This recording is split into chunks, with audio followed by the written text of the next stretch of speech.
Library. I want to tell you about a conversation that happened in a kitchen. Not a boardroom, not a seminar stage, not a best-selling book. A kitchen with a small wooden table, 2 cups of coffee, and a grandfather who had lived through things most of us will never understand. The grandson sitting across from him was 22 years old, first real paycheck in his pocket, and he was proud.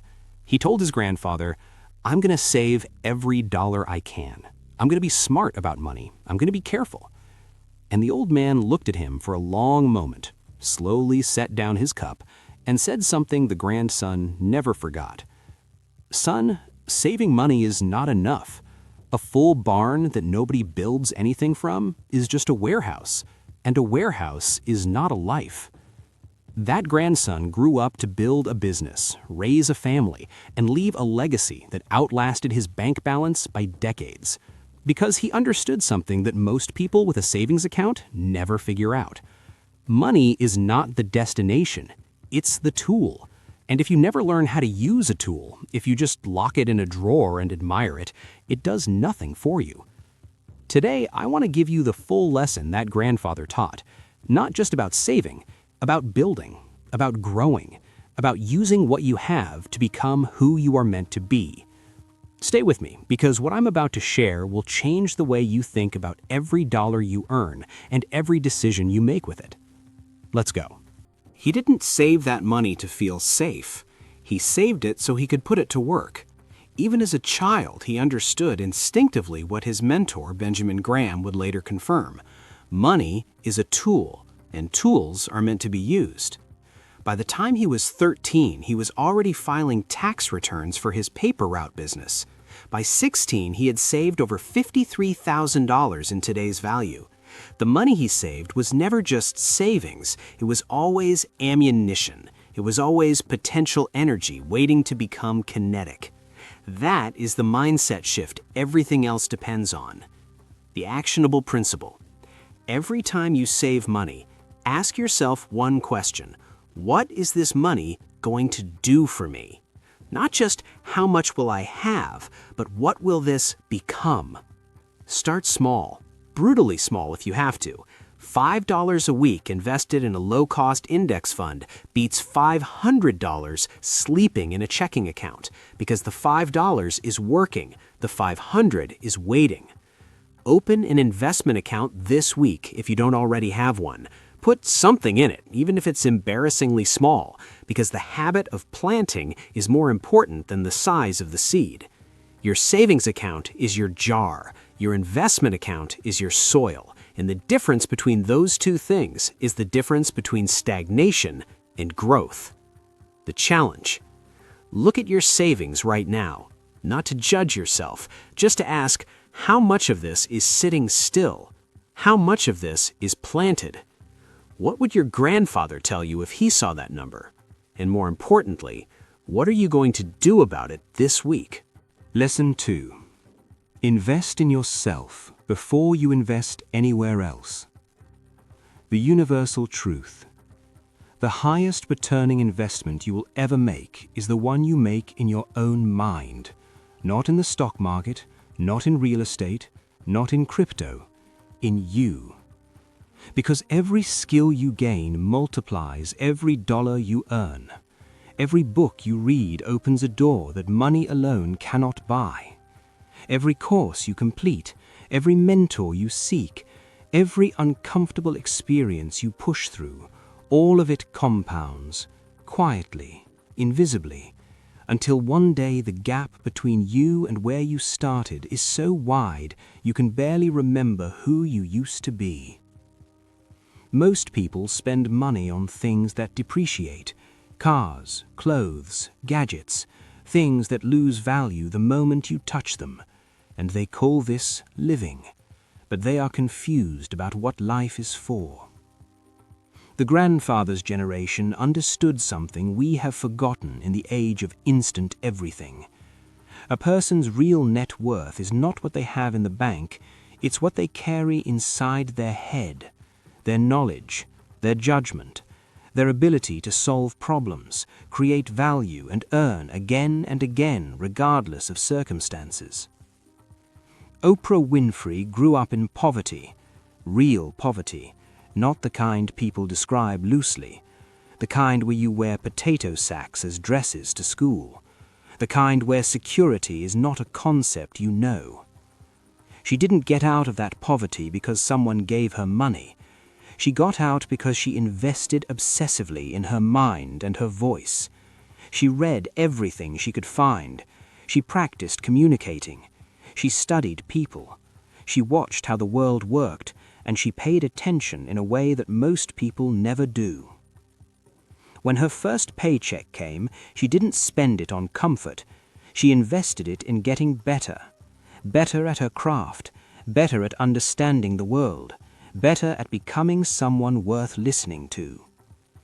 Today, her net worth is measured in billions, but the most valuable asset she owns is not listed on any balance sheet. It's the depth of her thinking, the breadth of her experience, the irreplaceable wisdom she has earned, not inherited. The actionable principle. Allocate a percentage of every paycheck, even 10%, even 5%, specifically to learning. Books, courses, workshops, coaches, mentors, travel that opens your perspective, conversations with people who are 10 steps ahead on a path you want to walk. This is not spending. This is the most disciplined form of saving there is, because you are depositing into an account that cannot be taxed, cannot be stolen, and never stops compounding. If you read 1 book a month for the next 5 years, you will have 60 books worth of knowledge that most people in your circle will never have. That knowledge becomes judgment. That judgment becomes better decisions. Those decisions become a life that looks effortless from the outside, because the work was done invisibly on the inside. The challenge. What skill, if you had it today, would most change your life in the next 12 months? Name it. Be specific. Don't say knowledge, say negotiation. Don't say better with money, say understanding how to analyze a financial statement. And then spend $20 this week or 20 minutes making progress towards that skill. Because the version of you that exists 5 years from now will be built entirely from the investments you choose to make today. Lesson 3. Build multiple streams, not one river. The universal truth. A single river is powerful, but a single river can run dry. If your financial life depends entirely on one source of income, you are not building security, you are building a very comfortable form of vulnerability. One job, one salary, one company deciding your worth, one manager's opinion standing between you and your ability to pay your rent. That is not freedom. That is a long leash. The grandfather's generation had farms, and the wise ones didn't grow just one crop. They grew wheat and corn and kept chickens and rented out a corner of their land to a neighbor, not because they were greedy, because they understood that nature is unpredictable, markets are unpredictable, life is unpredictable, and the only answer to unpredictability is diversification. The story. Before J.K. Rowling became one of the most successful authors in history, she was a single mother on welfare, writing Harry Potter in a coffee shop in Edinburgh, keeping warm because she couldn't afford to heat her apartment. But here is what most people miss about her story. She didn't just write a book, she built a system. The book led to more books, the books led to films, the films led to merchandise, the merchandise led to theme parks, the theme parks led to a media franchise worth billions. She didn't plan all of that on day one, but she understood that once a door opened, the goal was not to walk through it and stop. The goal was to use that room as the foundation for the next one. That is how streams are built, one at a time, patiently, deliberately, with the long view always in mind. The actionable principle. You don't need to build 10 income streams tomorrow. You need to build one more than you have today. If you have a salary, what skill do you have that someone else would pay for? Tutoring, writing, design, fixing things, advising in your area of expertise, teaching what you know. Start small. Charge almost nothing at first. The goal is not the money yet. The goal is to prove to yourself that value can come from more than one place, that your identity is not chained to your job title, that you are a person capable of creating, not just receiving. Over time, that second stream becomes real income. That real income gets invested. Those investments grow. And slowly you are no longer dependent on any single source. You are a river system, resilient, adaptive, flowing. The challenge. Write down 3 things you know how to do that other people would benefit from.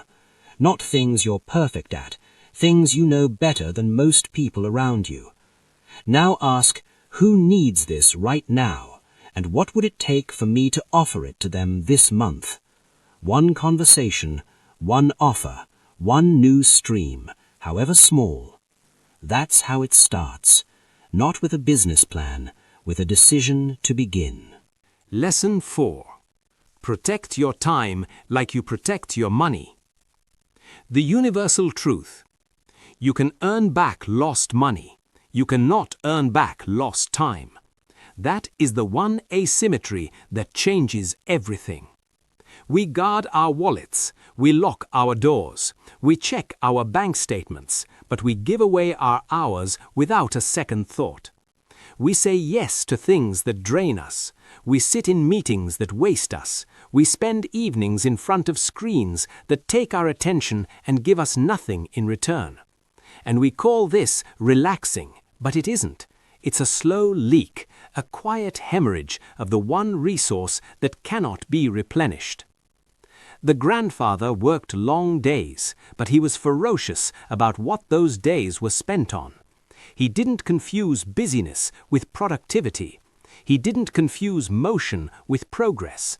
He knew the difference between working hard and working right, and he passed that distinction down like it was the most important inheritance he had. The story. Elon Musk uses a scheduling system called time blocking. His day is divided into 5-minute slots. Every slot has a purpose. Nothing is vague. Nothing is open-ended. You can agree or disagree with his methods. You can admire him or question him, but you cannot deny what he has built, and you cannot ignore the relationship between how he treats time and what he has been able to accomplish with it. He doesn't have more hours than you. He has 24 like everyone else. What he has is a different relationship with those hours. He treats time like the finite, non-renewable resource it is, and that changes everything about how he uses it. The actionable principle. Do an honest audit of your last 7 days, not to judge yourself, to see clearly. How many hours were spent on things that moved you towards your goals? How many were spent on things that moved you nowhere? How many were spent on other people's priorities at the expense of your own? You don't need to become a machine. Rest is not wasted time. Play is not wasted time. Deep human connection is not wasted time. But mindless scrolling is. Endless complaining is. Staying in conversations, relationships, and commitments that drain you without filling you is. Guard your hours the way your grandfather guarded his harvest, because the crop you grow with your time is the life you live. The challenge. Tomorrow, before you do anything else, write down the 3 most important things you could do this week. Just 3. Then protect the time to do them, not if there's time left over, first, before the world fills your day with its own agenda. Because here is the hard truth. No one is coming to protect your time for you. No one will knock on your door and say, "I saved you 2 uninterrupted hours, go build your dream." You have to take that time, deliberately, every single day. Lesson 5. Give generously, because generosity is a seed. The universal truth. The people who hold on to everything end up with nothing that matters. This is the lesson most financial advice skips, the one that feels counterintuitive, the one that sounds like something you say in church and ignore in practice.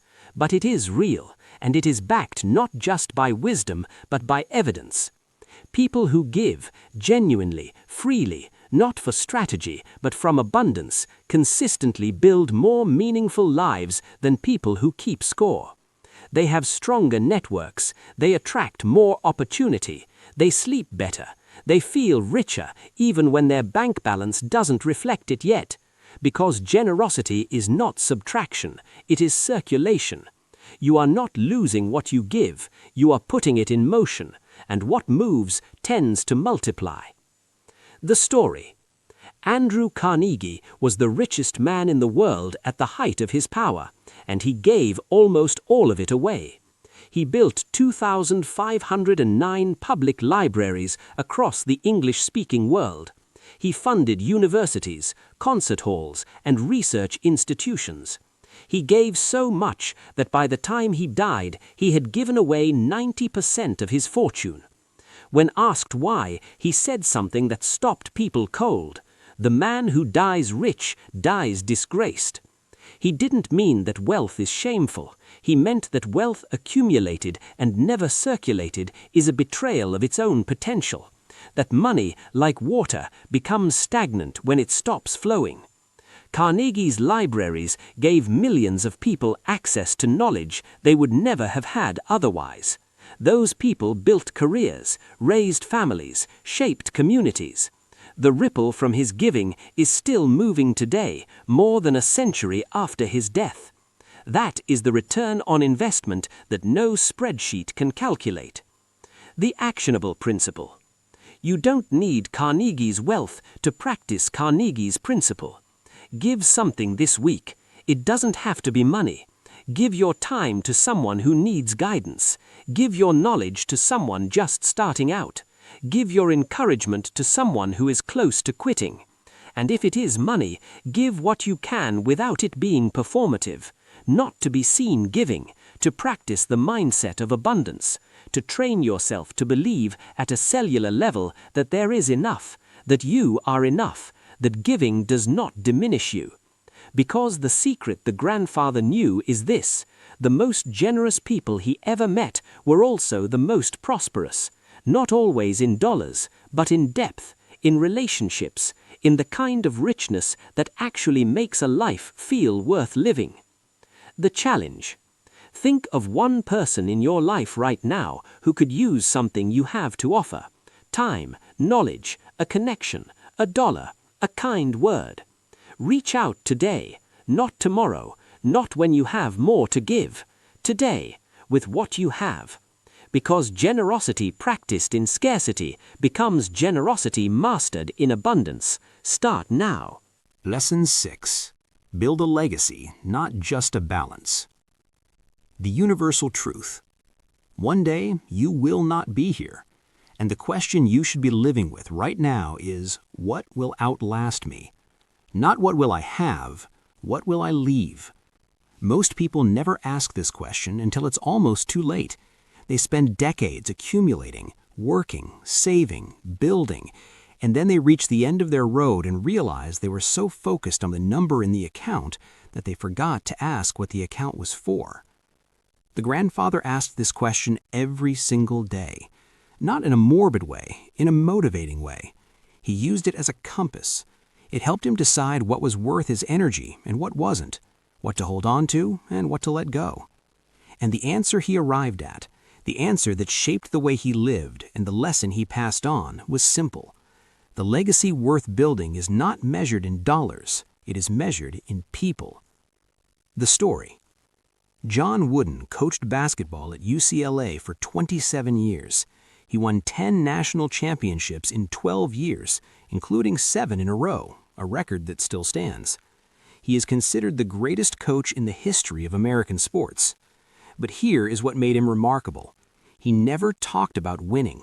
Not once did he tell his players that the goal was to win. His goal, stated plainly at the beginning of every season, was this: become the best version of yourself. Prepare fully. Compete with integrity. Take care of your teammates. Let the scoreboard take care of itself. When he died in 2010 at 99 years old, hundreds of his former players were at his bedside, more on the phone. Not because he had made them champions, because he had made them better men. His legacy was not a trophy case. It was a generation of human beings who carried his lessons into their homes, their businesses, their families, their communities. That is the kind of wealth that no market crash can erase. The actionable principle. Ask yourself this question today and write down your honest answer. If I disappeared tomorrow, what would the people closest to me say I stood for? Not what would they say about your achievements. What would they say about your character, your values, the way you treated people when nothing was on the line? If the answer doesn't satisfy you, you have work to do. Not in your bank account, in yourself. Because legacy is not built at the end of a life. It is built in the daily choices, the way you show up for your kids tonight, the way you treat the person serving you coffee this morning, the standard you hold yourself to when no one is watching and nothing is at stake. Those moments, compounded over a lifetime, are what people remember. They are what outlast you. The challenge. Write a one-sentence legacy statement. Finish this sentence. I want to be remembered as someone who... Read it every morning this week, and then ask, did I live that today? Because that sentence is not a description of who you are. It is a direction for who you are becoming. Conclusion. Let me bring you back to that kitchen. 2 cups of coffee, a small wooden table, a grandfather and a grandson. The old man didn't talk for long. He never did. He believed that wisdom compressed into few true sentences was worth more than an hour of noise. And what he said to that young man, what he would say to you right now if he could, is this: don't just save money. Use it. Grow it. Give it. Let it serve something bigger than your comfort. Don't just protect your earnings. Multiply them. Not by greed, by intention, by skill, by consistent, intelligent action. Don't just build a bank account. Build a life. Build knowledge. Build relationships. Build something that will still be standing long after you are gone. That is the lesson. That has always been the lesson. Not a 5-step formula, not a secret nobody told you, just the ancient, obvious, endlessly repeated truth that every generation has to learn for itself. What you do with what you have is who you are. So here is where we land. You have money, or you will. What will you plant with it? You have knowledge, more than you think. What will you build with it? You have time, right now, today. What will you protect it for? You have something to give. Who will you give it to? And you have a life, one single life, with a beginning and an end and everything in between still unwritten. What will you make of it? Your grandfather, whoever he was, whatever he taught you or didn't teach you, would want the answer to that question to make him proud. Go make it so.